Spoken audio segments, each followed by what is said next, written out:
everyone. Welcome to another edition of Hue Spotlight. And it's very exciting. We have I believe, a 9-piece band. We don't have them all here physically, but virtually, I want to introduce you to Dana, Harry, and Jamie, all part of the Secondhand Dreamcar. Did I get all of that right, guys? No, and that's the hardest part, and after this it's all easy. No. So thank you so much for joining us here. I do have a question though, and I'm really hoping it's going to be a really good story, but the name of the group, Secondhand Dreamcar, the story behind it. Well, the story behind it doesn't involve it being having a significant meaning for us or anything. It was basically that we heard, as part of a joke, we heard our friend who was up on the stage say that term, secondhand dream car, that someone had just bought a secondhand dream car. And we just thought it had a ring to it. And we were working really hard trying to find a band name at the time, and we couldn't agree on anything. And we were having many, many arguments.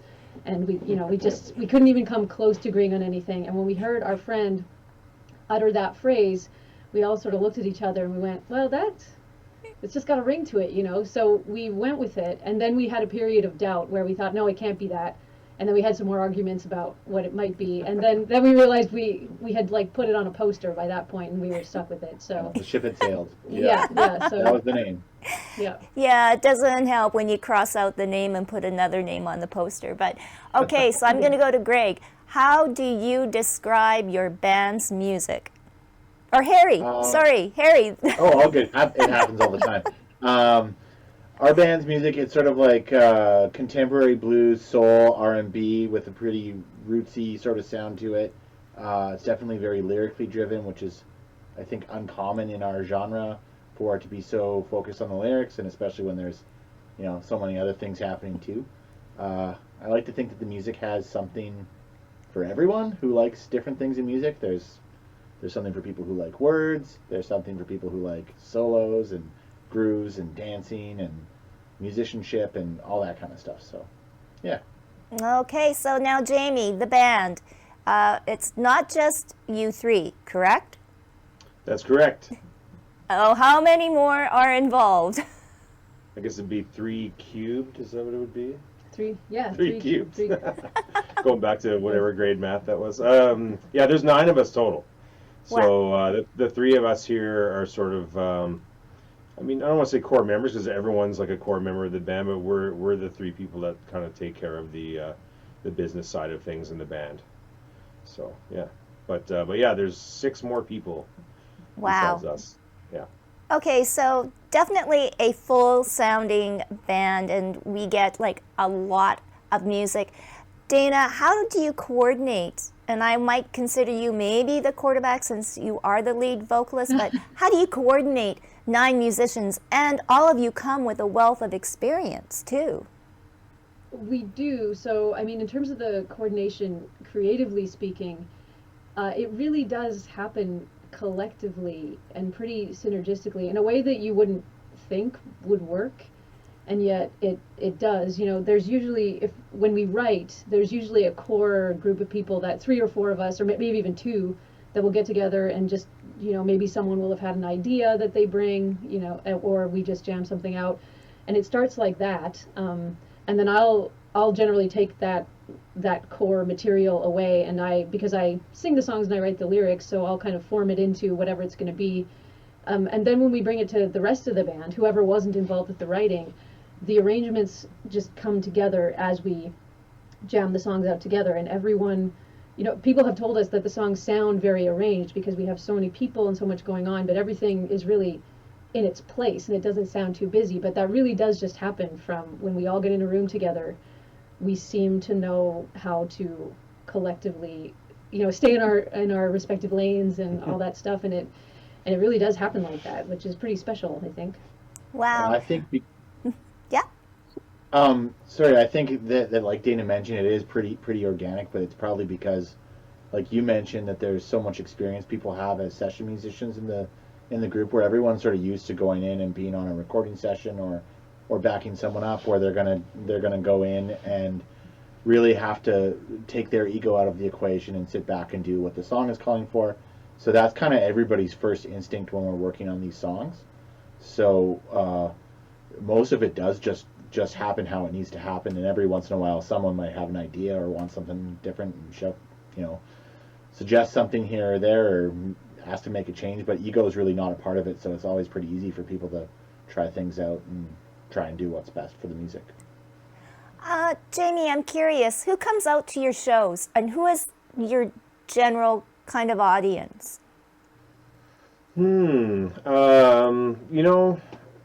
Yeah, tough question, because it's kind of changing a little bit these days. I find, like, at first it was kind of more of the blues crowd, I guess, primarily, and that demographic tends to be, in that sort of 50s, 60s, and beyond kind of range. But in the last while, just our marketing efforts, and also venues that we've been playing have sort of been attracting a younger demographic as well, which is great. We kind of want to we want to appeal to as many people as we can. So I feel like more in the last recently there's been some younger people in the audience for sure. Oh, cool. Okay, Dana, so the last call, or answer the call, is your debut album, and you get the nomination for Best Blues Album.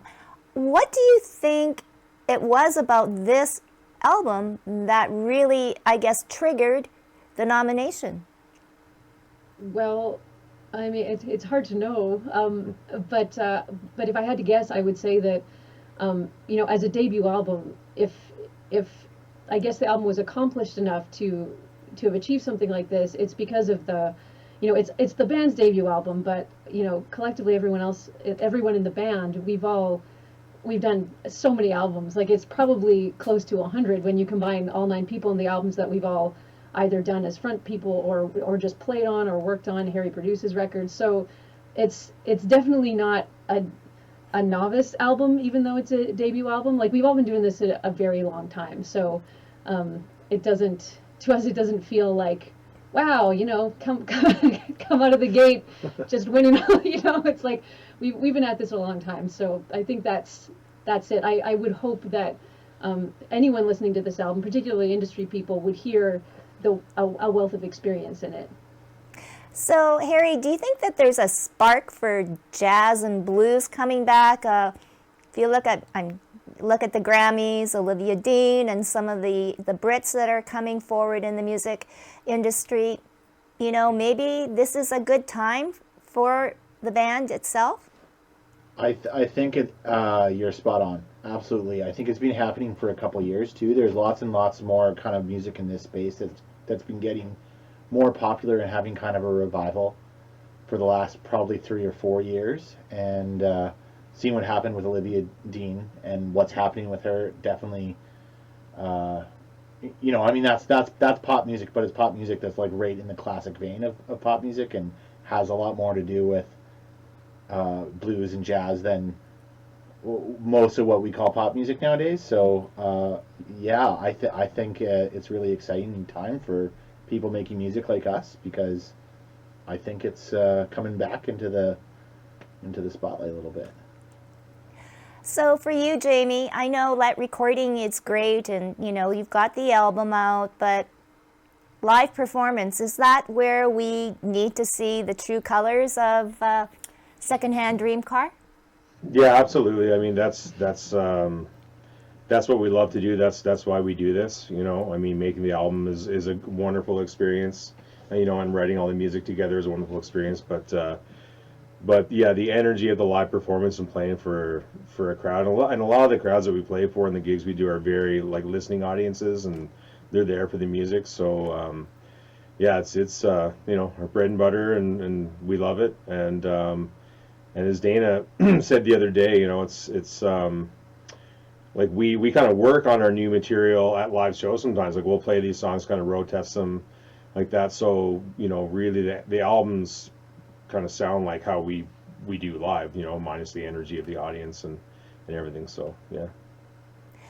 Okay, so you guys, do you have your outfits picked out? I assume that there has to be a theme since you are a band and there's going to be 9 of you on Oh stage. no, does there? Oh yeah, we got to talk. Something else to coordinate, yeah. I mean, it's like, here's the thing. I got these 8 dudes around me. I'm the only woman, so I can do what I want. Yeah, exactly. Oh yes, yes, They can yes. coordinate all they want, but I'm gonna wear what I want to wear. Yeah, there's been talks of going to a custom suit shop or something, and so we'll see how it goes. But we got a couple months to figure But it you out. just do what you want, so Yeah.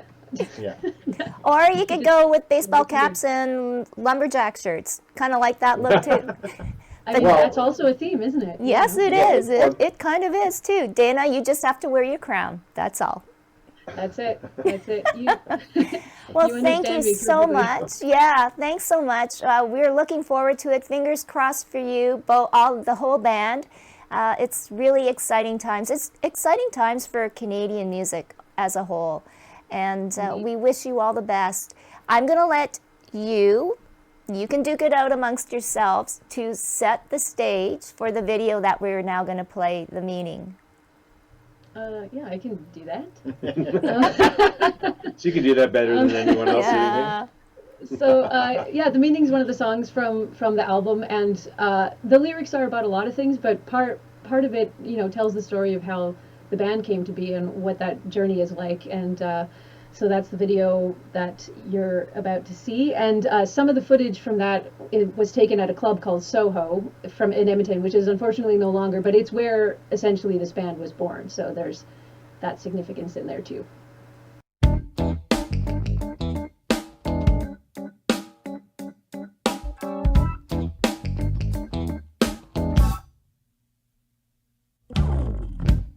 There's a